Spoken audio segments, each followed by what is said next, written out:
Colonel and gentlemen, ladies. My name is Phil Waldron. I'm a retired Army Colonel, 30 years. I spent the first half of my career just like Colonel Mastriano here as a cavalry officer conducting armed reconnaissance, counter-reconnaissance. Last half of my career spent in information warfare as a psychological operations officer and information operations officer, conducted computer network operations, electronic warfare, special electronic warfare, deception, counter-deception, and OPSEC, and a couple other specialties. Sir, Still got a Stetson and Spurs. So I spent all of my time as an operations officer. My perspective looking at this this problem set is how to break in, how to break it, how to destroy it, how to manipulate it. And my team has been researching this specific issue since August, but we're working with another team that's been intently working on this problem set, the voting machine manipulation, for 2 years, since the Ted Cruz and Beto race in Texas in 2018 and the Kentucky governor's race, where there were significant anomalies observed. And I'd like to add that there are many, many more teams like ours, small teams that have joined in this fight, and they're throwing the flag left and right. So there's a lot of folks who are recognizing anomalies. The voting systems in the U.S. And in Pennsylvania were built to be manipulated.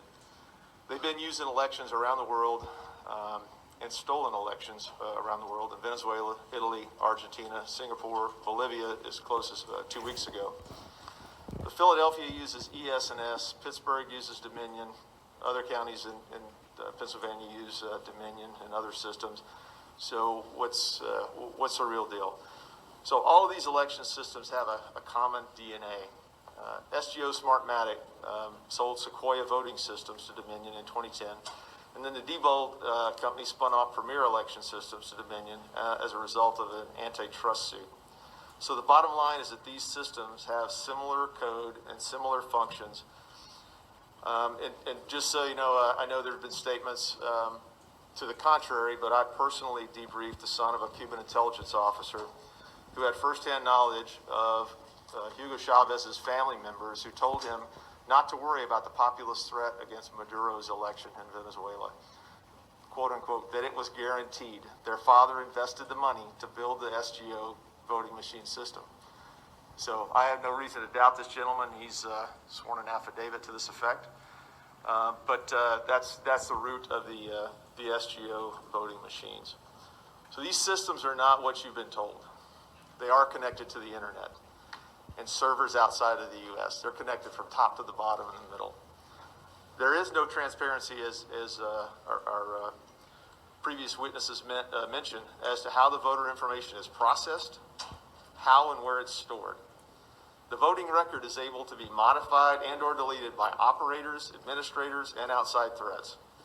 Operators can assign votes for write-in ballots, blank ballots, or error ballots in large numbers so that they can be directed toward one candidate or another at the operator's or supervisor's discretion.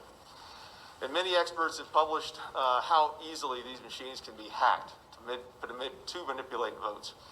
As a matter of fact, one of our white hat hackers previously discovered a malware that's present on the servers that captures every login and every password of every operator down to the precinct level that logs into one of these systems.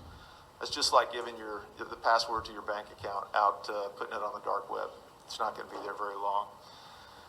And just so you probably are all aware, on 30 September, an election storage facility was robbed in your state.